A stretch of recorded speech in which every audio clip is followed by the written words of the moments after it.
Everyone. तो आज हम लोग पढ़ेंगे अरिथमेटिक प्रोग्रेशन। तो अरिथमेटिक प्रोग्रेशन एक ऐसी सीरीज होती है जिसमें किसी दो कॉन्स्टिट्यूटिव टर्म्स के बीच का डिफरेंस फिक्स होता है। जैसे एक एग्जांपल लेते हैं, एक सीरीज है 2, 4, 6, 8, 10।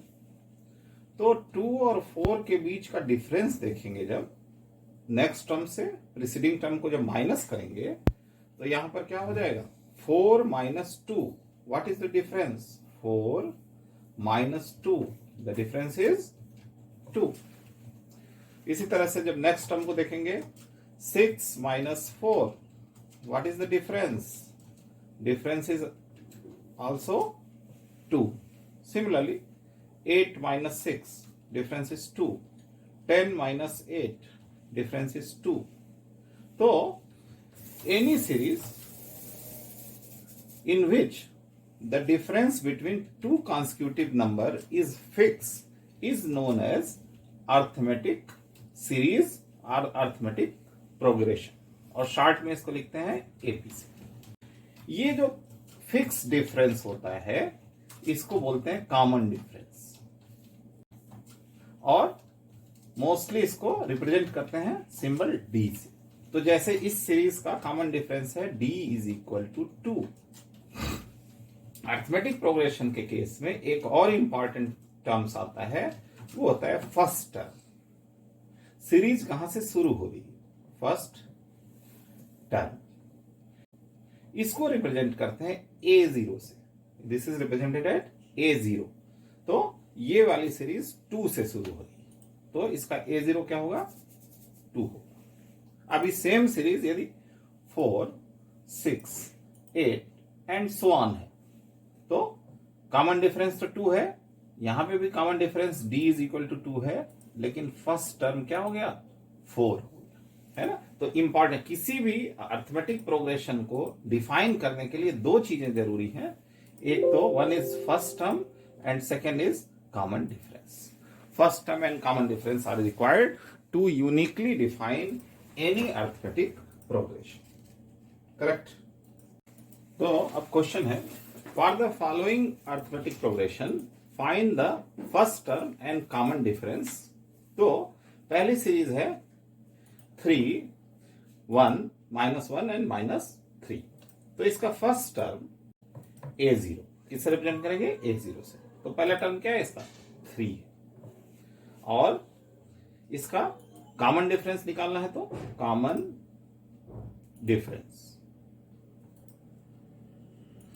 Difference d is equal to किसी भी दो टर्म कॉन्सिक्यूटिव टर्म्स को ले लें, चाहे 3 1 को ले लें या 1 -1 को ले लें, -1 -3 को ले लें। तो मैं यहां पे पहले और दूसरे टर्म को ले लेता हूं। तो क्या करना पड़ेगा? a2 minus a1, दूसरे टर्म में से पहले टर्म को माइनस कर देना पड़ेगा। तो a2 की वैल्यू कितनी है? 1, और a1 की वैल्यू कितनी है? 3। डिफरेंस हो जाएगा -2। तो यहां पर कॉमन डिफरेंस आ जाएगा -2। सिमिलरली यदि मैं यहां बात करूं तो a0 first term is equal to 1/3, और d is equal to a2 minus a1। Again मैंने a2 a1 को ले लिया, वैल्यू क्या हो जाएगी? 5/3 माइनस 1/3, और ये एलसीएम 3 आ जाएगा, ऊपर आ जाएगा 5 minus 1, and this value comes 4/3। In this way the common difference of this second series will be 4/3। अब हम बात करते हैं nth टर्म। एक जनरल यदि सीरीज दी हुई है जिसका फर्स्ट टर्म दिया हुआ है और कॉमन डिफरेंस दिया है, तो उसका nth टर्म कैसे कैलकुलेट करेंगे? तो let us see. Now nth term of an A. तो सपोज एक अरिथमेटिक प्रोग्रेशन दिया हुआ है, फर्स्ट टर्म है a0 और इसका कॉमन डिफरेंस है d। तो अरिथमेटिक सीरीज होगी कैसे? फर्स्ट टर्म पहले लिखा जाएगा a0, फिर क्या होगा? सेकेंड टर्म जो होगा इसका a0 plus d, third term होगा इसका a0 plus 2d, fourth a0 plus nd, ठीक है।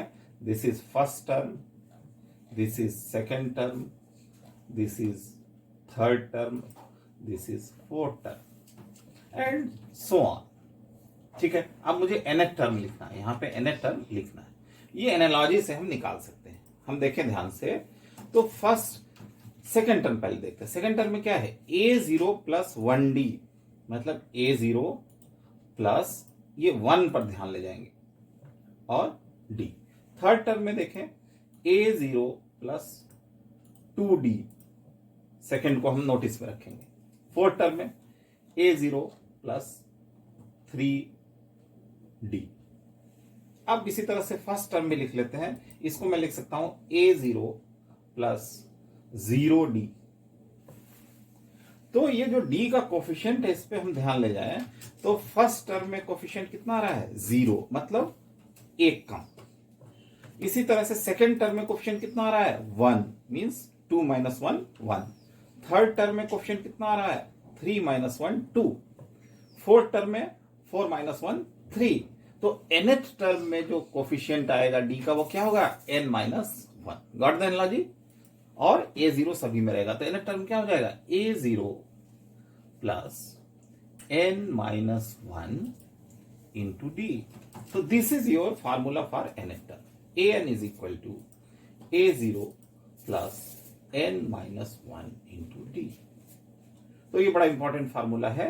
जनरल यदि किसी अर्थमेटिक प्रोग्रेशन का फर्स्ट टर्म दिया रहे, a0 दिया रहे और d दिया रहे, तो उसका कोई भी टर्म लिखा जा सकता है। जैसे यदि कोई सीरीज दिया है a10 लिखना है, कि 10वां टर्म क्या होगा, तो क्या वैल्यू हो जाएगी, a0 plus 10 minus 1 into d, मतलब a0 प्लस 9d।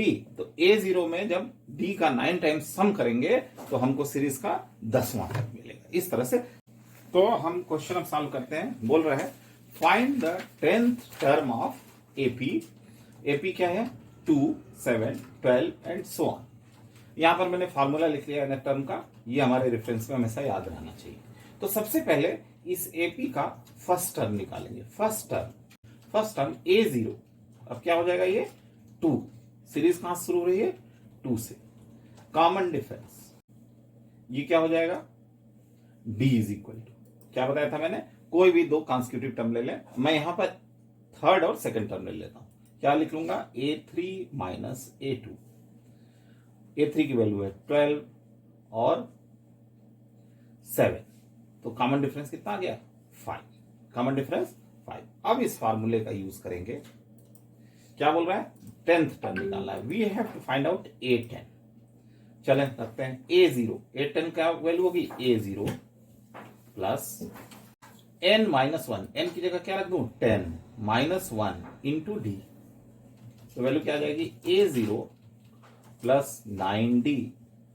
और अब वैल्यूज रख देते हैं a0 को। a0 की वैल्यू है 2 प्लस 9 इंटू d की वैल्यू कितनी आई है, 5। 9 इंटू 5, तो ये वैल्यू हो जाएगी 2 प्लस 45 इज इक्वल टू 47। तो हम कैरी ऑन करके देख सकते हैं कि हमारा 10वां टर्म 47 आएगा। Correct. Next question, which term of AP 21 18 15 and so on is minus 81। मतलब ये नंबर पूछ रहा है कि किस नंबर के टर्म की वैल्यू माइनस 81 है। तो सबसे पहले AP को डिकोड करते हैं। तो अर्थमेटिक प्रोग्रेशन जो दी हुई है वो दी हुई है 21 18 15 एंड सो ऑन। A0 जिसकी वैल्यू है वो हो गई 21। फर्स्ट टर्म जो है उसको A0 से प्रेजेंट करना है।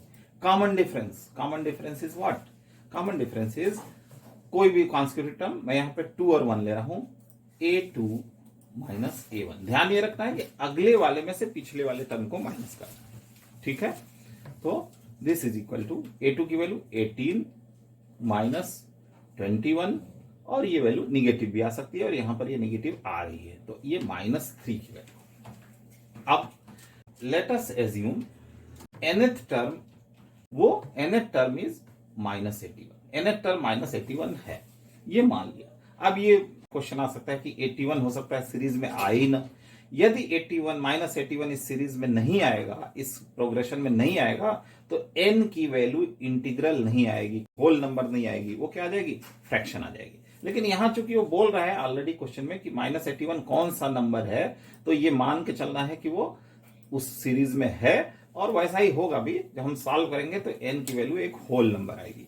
तो लेट अस सॉल्व, मान लिया कि nth टर्म जो है माइनस 81 है, तो माइनस 81 क्या फार्मूला होता है, an is equal to a0 plus n minus 1 into D.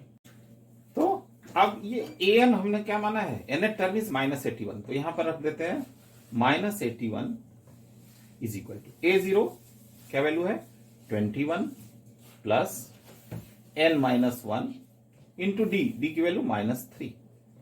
तो ये वैल्यू हो जाएगी minus 81 is equal to 21 minus 3n, और 3 1 3 मीन्स यहाँ पे प्लस 3 हो जाएगा। तो 3n को इधर ट्रांसपोज कर लेते हैं, 3n इज इक्वल टू कितना हो जाएगा 24 प्लस 81, और ये वैल्यू आ जाएगी 105।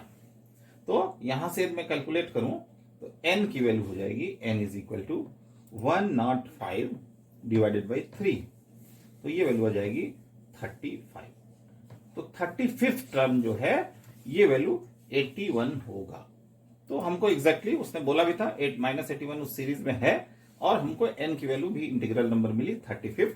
इसका मतलब 81 जो है माइनस 81 उस सीरीज में है, प्रोग्रेशन में है, और उसकी पोजीशन कौन सी जगह पे है, 35th नंबर का टर्म जो है वो माइनस 81 है।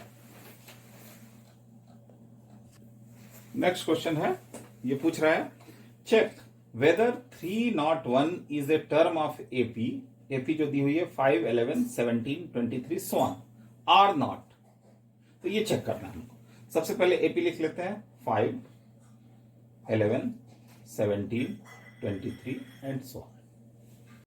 तो इस अरिथमेटिक सीरीज का फर्स्ट टर्म जो हो जाएगा वो 5 हो जाएगा, और कॉमन डिफरेंस क्या हो जाएगा, second term minus first term means a2 minus a1, value क्या आ जाएगी 11 minus 5, and this value comes at 6, तो d हो गया। और अब क्या मान लेते हैं, let an means nth term जो है वो 301 के बराबर है, ये हमने मान लिया। तो इससे यदि ये इसका पार्ट नहीं है तो n की वैल्यू इंटीग्रल नहीं आएगी, होल नंबर नहीं आएगी। तो मान लिया an इज इक्वल टू 301। अब an का फार्मूला क्या होता है, an is equal to a0 plus n minus 1 into D.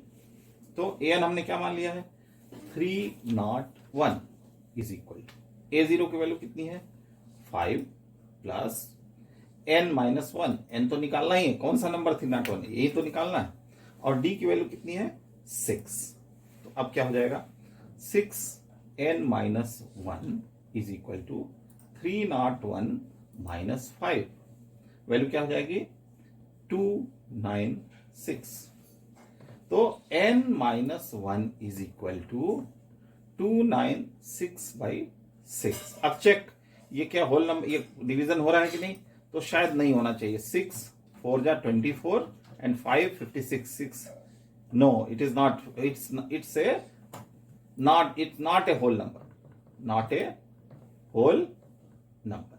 ठीक है, तो अब जैसे इसको मैं इधर ट्रांसपोज भी कर दूं तो n इज इक्वल टू क्या हो जाएगा 296 बाई 6 प्लस 1 माइनस 1 प्लस 1 हो जाएगा, और इसको जोड़ेंगे तो कितना आ जाएगा 302 बाई 6। तो डिविजिबल नहीं है, 2 3 जा 6, 2 1 जा 2, 2 5 जा 10, 151 बाई 3। तो ये कोई एग्जैक्ट नंबर नहीं आ रहा है, होल नंबर नहीं आ रहा है जो बता सके कि 10वां टर्म है, 12वां टर्म है, 13th टर्म, 14th टर्म, इस तरह से it is not a whole number. तो होल नंबर नहीं है, इस वजह से ये 301 इस सीरीज का पार्ट नहीं, करेक्ट। तो now solve one more question. Next question है determine arithmetic progression AP whose third term is 5 and seventh term is 9। तो जो सीरीज है उसका तीसरा टर्म दिया है, means a3 is equal to 5, पहली कंडीशन ये दिया हुआ है, और दूसरी कंडीशन दिया है A7 इज इक्वल टू 9। तो बिल्कुल अननोन सीरीज रहेगा तो उसके लिए हमको डिफाइन करने के लिए क्या चाहिए, A0 और D मिल जाए तो हम उस सीरीज को अनफोल्ड करके लिख सकते हैं। तो हमको दो वेरिएबल चाहिए होता है। तो यदि सीरीज के बारे में कोई जानकारी नहीं है, पहला टर्म भी जानकारी नहीं है, कॉमन डिफरेंस भी जानकारी नहीं है, तो हमेशा दो कंडीशन क्वेश्चन में दिया रहेगा। तो वही यहाँ पे किया हुआ है कि उसने दो टर्म दे दिए, इस तरह से किसी और फॉर्म में दे सकता है, करेक्ट। तो A3 is equal to 5 and A7 is equal to 9 ये क्वेश्चन में दिया हुआ है। तो बोल रहा है कि उस सीरीज को बताओ, उस अरिथमेटिक प्रोग्रेशन को बताओ। तो मान लेते हैं कि उस सीरीज का फर्स्ट टर्म इज A0 और कॉमन डिफरेंस इज D, ये मैं मान लेता हूं। तो चलते हैं, A3 इज इक्वल टू 5 पहली कंडीशन दी हुई है। तो A3 क्या हो जाएगा, यदि इस फार्मूले को लगाए तो A3 हो जाएगा A0 plus 3 minus 1 into D, means A0 plus 2D, ये हो जाएगा A0 plus 2D is equal to 5। ये फर्स्ट कंडीशन से आ गई। दूसरी कंडीशन दिया है A7 इज इक्वल टू 9।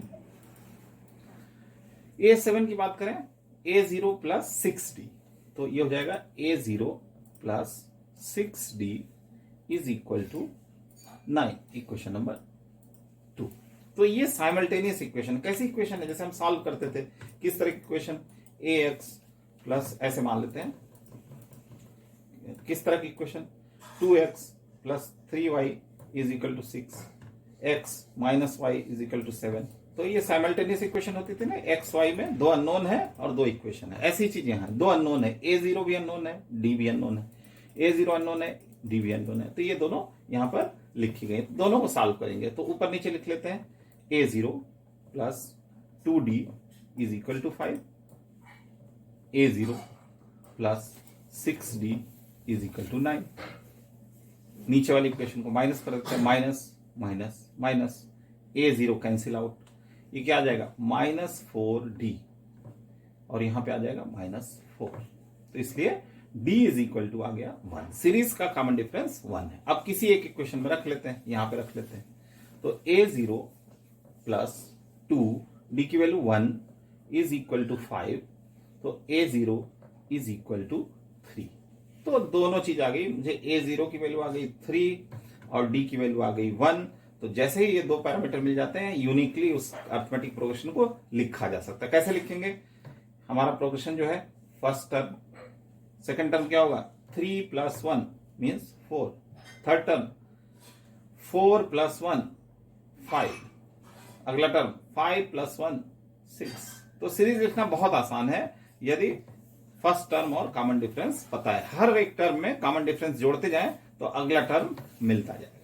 तो इस तरीके से मैंने कोशिश की कि अरिथमेटिक प्रोग्रेशन का nth टर्म मैं बता सकूं, समझा सकूं किस तरह से क्वेश्चन सॉल्व किए जाएंगे। तो अब नेक्स्ट वीडियो में we will discuss about some of first n numbers of arithmetic progression. तो आज के लिए बस इतना ही, और यदि वीडियो पसंद आया हो तो जरूर लाइक करें और चैनल को सब्सक्राइब करें ताकि मेरा भी मोटिवेशन बना रहे।